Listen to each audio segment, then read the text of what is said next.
Saudara, seperti apa sikap yang seharusnya dilakukan aparat keamanan dalam menyikapi maraknya mural dan juga kritik kepada pemerintah serta munculnya aspirasi dari rakyat saat Presiden berkunjung ke daerah? Kami akan membahasnya bersama Komisaris Besar Polisi Ahmad Ramadan, Kepala Bagian Penerangan Umum Kabak Penum Divisi Humas Polri. Kemudian ada Humas Gejayan memanggil Mimin Muralis serta Guru Besar Universitas Islam Negeri UIN Syarif Hidayatullah Jakarta, Azumardi Azra. Selamat malam Bapak-Bapak, sehat selalu? Selamat malam. Iya. Assalamualaikum warahmatullahi wabarakatuh. Waalaikumsalam warahmatullahi wabarakatuh. Saya ke Bung Mimin, ini masih pakai helm ini kenapa nih? Jadi habis unjuk rasa atau gimana? Tonjok polisi, kan kemarin di Semarang ada yang itu tuh kan. Di Gimana? Blitar ada yang ditonjok. Biar gak ditonjok polisi aja, di Ya, Blitar ditonjok. maksudnya gimana? Boleh jelaskan? Gitu. Ini mumpung ada Pak Ahmad Ramadan, bisa dijelaskan Ya, langsung di sini. Masyarakat semakin tidak aman di mana-mana dengan kehadiran polisi ini gitu. Polisi yang berpolitik, polisi yang mudah marah, represif, yang punya seragam seakan-akan dia berkuasa gitu. Oke. Ayah. Anda menggunakan ini supaya identitas Anda nggak tampak gitu. Tapi kan tadi saya sebutkan namanya. Iya, karena sebelum-sebelumnya HP kami diretas, nomor kami di-cloning, kami diteror, teman saya dipukul di kampus. Artinya polisi dengan cara-cara keintelijenan mereka tuh tidak intelijen gitu. Dengan menggunakan kekerasan, meneror, itu bahaya. Makanya saya mencoba. Anda di Jogja ini? Ya entah di mana lah. Oke. Oke. Anda bisa jelaskan apa yang Anda lakukan sehingga Anda mendapatkan represivitas yang tadi Anda ceritakan? Sekarang gini, akarnya ini dari mural ya, lomba mural ini kita ke situ. Pertama akarnya tuh bilang menghina lambang negara, padahal MK sudah memutuskan itu delik aduan gitu. Kalau memang ada yang penghinaan itu. Nah, para pakar hukum juga mengatakan bahwa hukum itu ada ketika di kolonial Belanda menghina Ratu Wilhelmina gitu. Artinya pasal-pasal dulu kita demo 23 sampai 30 September di Gejayan, ada RKUHP yang pasal penghinaan presiden kami tolak juga di situ. Iya, gini, saya mau Anda jelaskan tadi, kan ada yang Anda katakan Anda mengalami doxing, ada yang mengalami pemukulan, ada yang mengalami dorong. Itu dalam kejadian apa itu? Saya lanjutkan dulu Bang Aiman. Silakan. Jadi akarnya dari situ ya, bagaimana negara mengontrol segala aspek-aspek aspirasi masyarakat gitu. Dari pasal mural dihapus tuh dari katanya lambang negara, katanya ada masyarakat resah. Bang Aiman juga turun kan ke jalan waktu itu menerangkan itu kampung. Itu bukan kampung, itu kayak pabrik-pabrik gitu. Jadi yang melaporkan itu ternyata nggak melaporkan, cuma menanyakan, oh itu gambar Presiden Jokowi. Bang Aiman turun ke jalan kan. Artinya ada pembohongan publik di situ. Terutama polisi gitu. Lurah lempar bilang polsek lu lempar ini. Oke, ini mural yang di Tangerang ya? Nah, yang di Jogja juga begitu. Satpol PP bilang ini provokatif, gak ada gambar. Padahal ada gambarnya. Artinya negara ingin mengontrol makna selain mengontrol tubuh kita saat pandemi. Nah, sekarang juga pengen mengontrol segala aspek-aspek aspirasi yang keluar. Anda katakan tadi Anda mendapatkan tindakan represif termasuk juga doxing? Ya dulu sempat teman-teman kami, kalau saya dijebak gitu, pernah dijebak gitu. Dan untungnya saya cerdas, gak sebodoh mereka. Ya, meskipun kita nggak tahu siapa yang melakukan itu ya. Nah, sekarang terjadi di Yogyakarta, ingin ada jebakan antara aparat dan ormas ingin menjebak para pemural gitu. Artinya ketika Presiden, Kapolri, Polsek, Polda itu lempar-lemparan terhadap penghapusan mural ini, artinya saya katakan bahwa ada istilahnya represivitas yang sistemik gitu loh. Yang tersistem gitu. Artinya itu yang Anda tengarai, itu Anda curigai. Ya, polisi sampai saat ini tidak jauh berbeda dengan partai politik gitu loh. Maaf dulu Aiman, ketika dia melempar air keras ke Novel Baswedan, dia udah masuk ke ranah politik. Sekarang polisi dikuasai KPK dikuasai polisi. Semua pengen dipecat itu nanti tanggal 30 September. Artinya polisi sudah masuk ke sendi-sendi masyarakat. Nah, sekarang yang terbaru bahwa polisi ingin mengadakan lomba mural gitu. Sebelumnya mereka hapus, orang yang mereka cari ini ingin mengadakan lomba mural. Ini polisi apa lembaga kebudayaan gitu?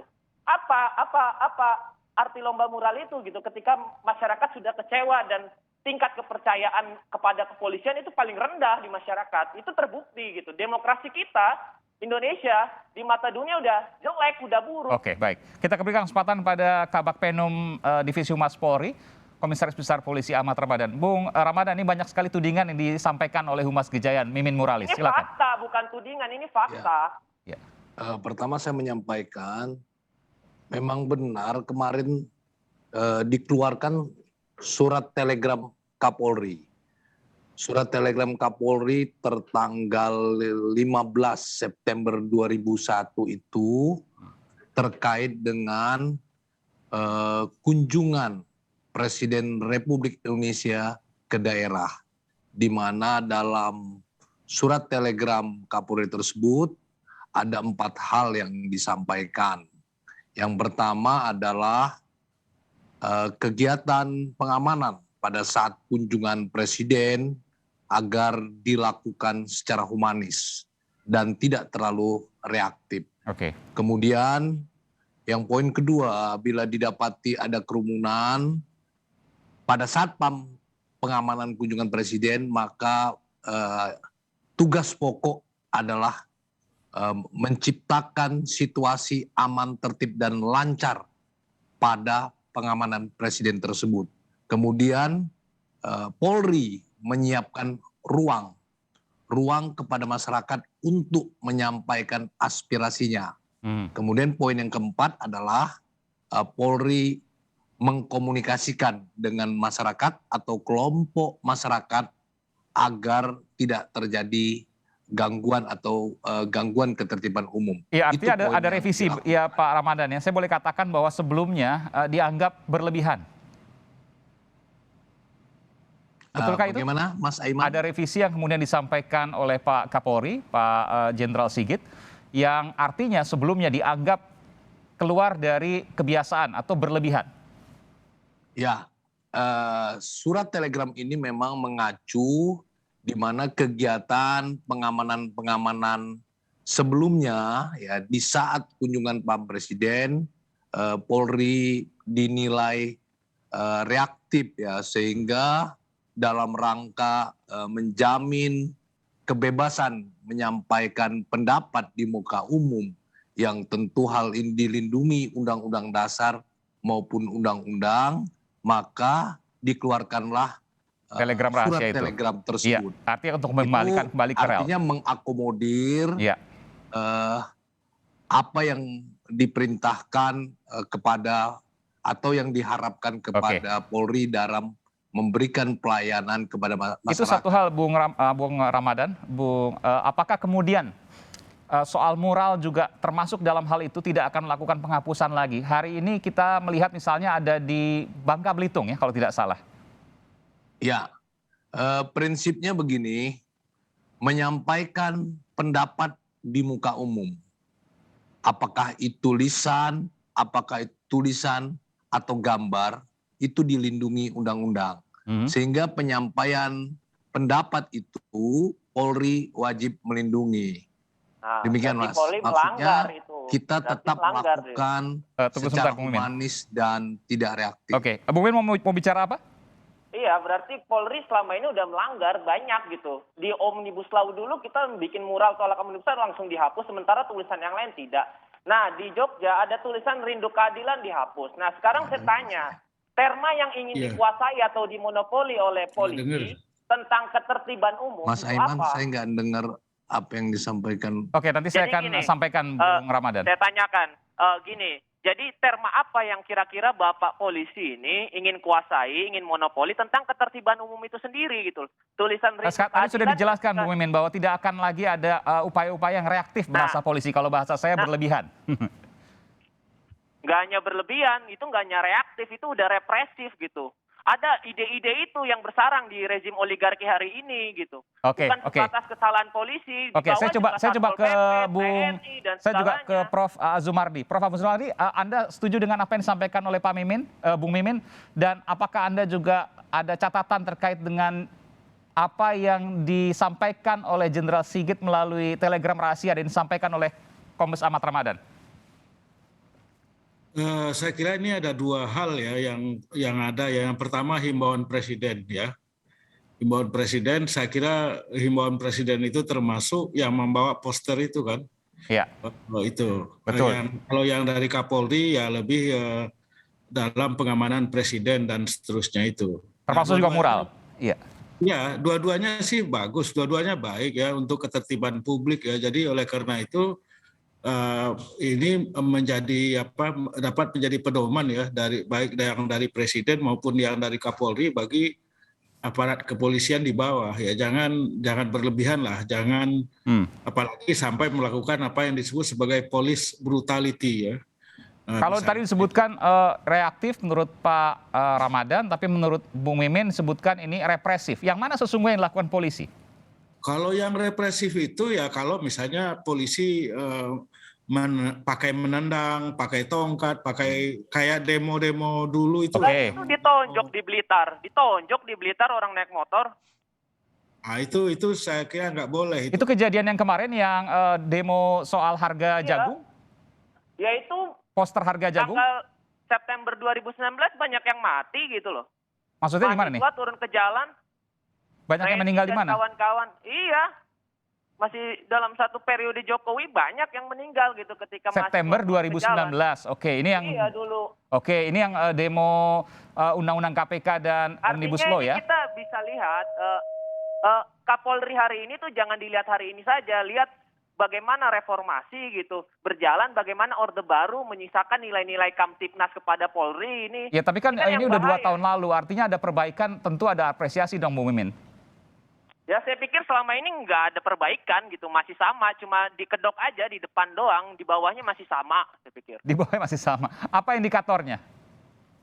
Ya banyak, terhadap penghapusan itu Jokowi nggak harus ke Jogja, udah dihapus kok mural. Begitu juga di Jakarta, di Banjarmasin. Oke. Sekarang gini maaf Bang Aiman, sekarang wali kota Solo bilang oke, ayo mural sini ke saya, ya kamu yang ke sana gitu, jangan jadi raja gitu. Terus wakil gubernur Jawa Barat melihat membuka diskursus gitu, begitu juga wakil gubernur Jakarta katanya ingin mengadakan menghias Cikini gitu. Sekarang Polri mau bikin mural gitu tentang perlombaan itu. Ya, tapi itu nggak relevan karena kalau seandainya ini kan silakan dilakukan. Kalau seandainya nanti dalam pelaksanaannya ada masalah, baru kemudian Anda bisa komplain kan gitu. Saya ke Prof. Azumardi. Nanti saya berikan kesempatan Bung Mimin.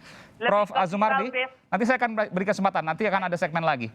Prof. Azumardi, apakah Anda menilai bahwa sudah berubah atau masih sama tindakan aparat? Kalau menurut saya sih udah berubah ya sedikit lah. Mungkin karena isu-isu yang kontroversialnya juga udah nggak terlalu banyak lagi ya.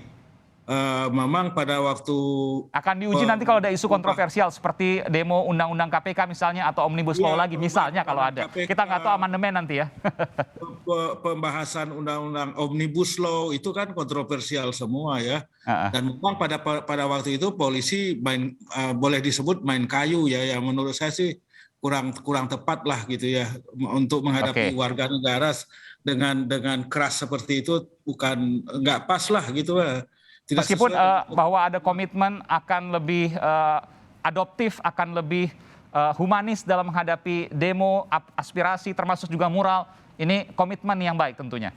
Saya kira itu komitmen yang baik. Jadi kalau misalnya Kapolri ya sekarang menegaskan misalnya prinsip restoratif justice, saya kira itu pada prinsipnya bagus dan itu harus dipatuhi oleh aparat di bawah. Kadang-kadang terakhir saya ke Bung Ahmad Ramadan, Pak Kombes Ahmad Ramadan.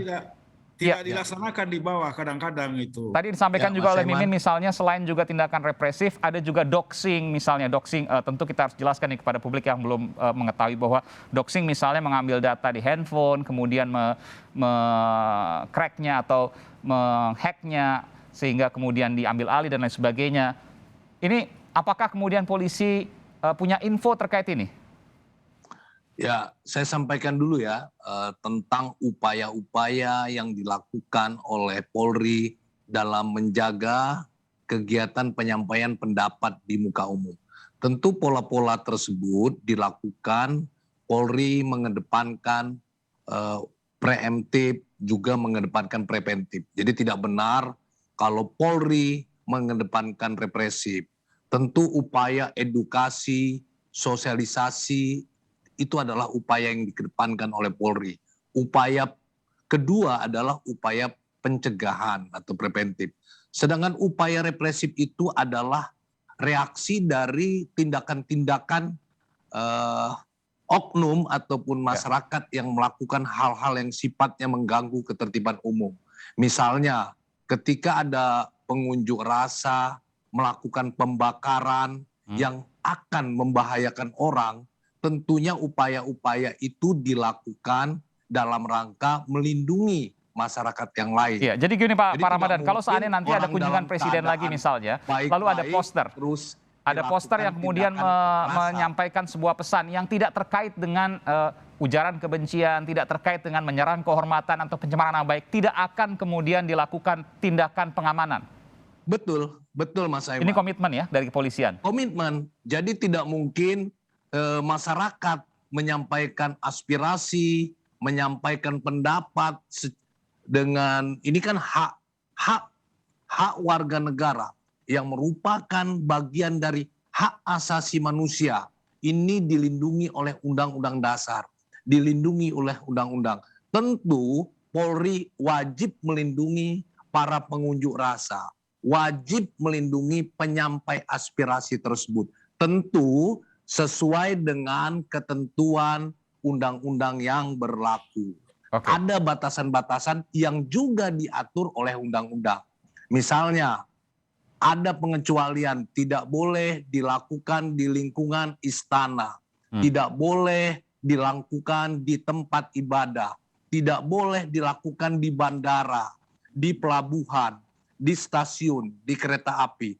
Nah, waktu tidak boleh dilakukan pada hari besar nasional. Kemudian tidak boleh membawa benda-benda yang membahayakan ketertiban umum. Jadi kalau ada yang berniat tapi membawa batu, membawa anak panah, tentu Polri melakukan tindakan sebagai wujud perlindungan bagi masyarakat lainnya. Sebaliknya, singkat saja Pak Ramadan, karena saya tahu Anda ada kegiatan lain. Saya ingin tanya, ketika itu semua tidak dilakukan dan masih kemudian dilakukan tindakan pengamanan oleh kepolisian daerah misalnya, lokal, apakah akan ada tindakan disiplin terhadap kepolisian itu? Tentu bagi aparat oknum polisi yang melakukan pelanggaran akan mendapatkan sanksi. Demikian Mas Aiman. Baik, ini adalah komitmen yang positif dari pihak kepolisian, tentu kita akan cermati bersama-sama di ke depan. Pak Ahmad Ramadan, Komisaris Besar Polisi Kabak Penum Divisi Humas Polri, terima kasih. Saya masih akan lanjutkan dialog saya dengan Profesor Azumardi Azra dan Mimin Muralis dari Humas Jaya. Terima kasih Bapak-Bapak. Nanti saya akan lanjutkan selepas jeda. Terima kasih Pak Ahmad Ramadan. Sehat.